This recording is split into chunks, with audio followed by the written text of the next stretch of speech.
So there have been a series of cataclysmic events that have caused us to lose not only civilization and a different type of technology, a different type of perception, but our awareness even of ourselves.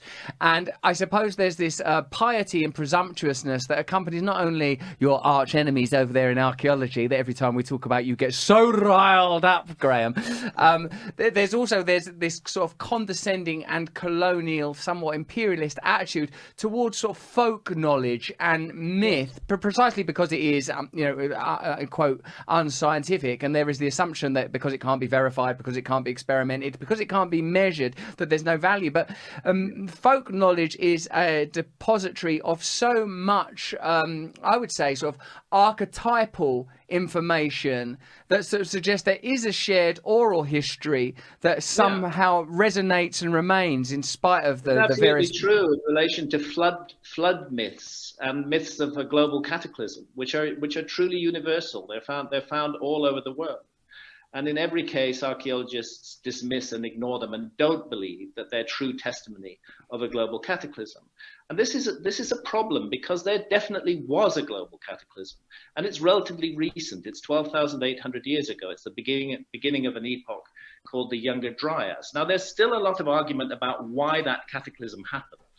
I happen to have a view to share with a number of credentialed scientists that the Comet Research Group, 100 scientists, have suggested that the Earth ran into the debris stream of a disintegrating comet, and that's what caused this extraordinary global cataclysm to occur. There are other explanations that are offered as well, but what I think nobody can really disagree on is that the event called the YoungerDryas, which unfolded between 12,800 and 11,600 years ago, was indeed a global cataclysm.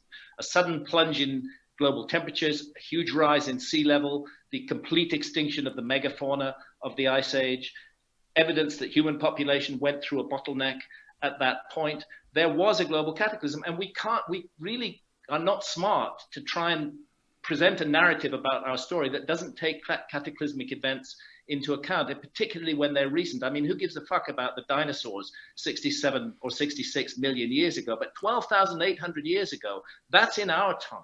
That's in the human time frame. And it was a big cataclysm, and nobody disputes that. No geologist would say, oh, the YoungerDryas was just a minor event. It was a major event. We can argue about what caused it, but the nature of it is there. And it's there right at the beginning. The YoungerDryas ends 11,600 years ago. Massive rise in sea levels, global temperatures shoot up, and then suddenly, weirdly, civilization emerges. I think it was a reboot of civilization, not just a sort of automatic invention of civilization. That's why I think we've lost a big part of our story.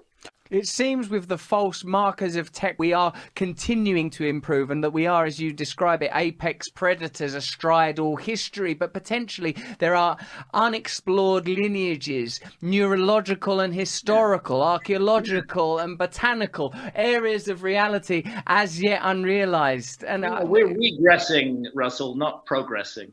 This civilization is on a downward path. It feels like that. It feels like decline. Even like the symbols are telling you that. Decaying presidents, decaying systems. It feels like that. Awful leadership. And again, this huge trust that we put in experts so that we don't think out anything for ourselves. There's a whole range of problems. The ethic that you were talking about it earlier, that our sole purpose on this planet is to produce and consume, that we define ourselves by our possessions. What a limited picture of the human creature this is, and how our majestic potential is just being narrowed down into a very limited place. Yes, we need change in this. If this civilization is going to survive at all, it looks to me like a civilization that's going to implode. And what will be, regardless of whether there's going to be some further collisions with comet fragments, our civilization is dooming itself.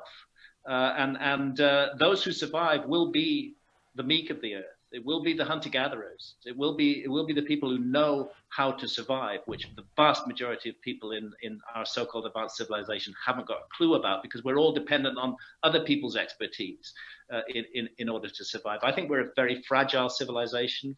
The hatred and fear and suspicion that's being deliberately manipulated in the world today, and this one-sided focus on production and consumption, it's a very bad path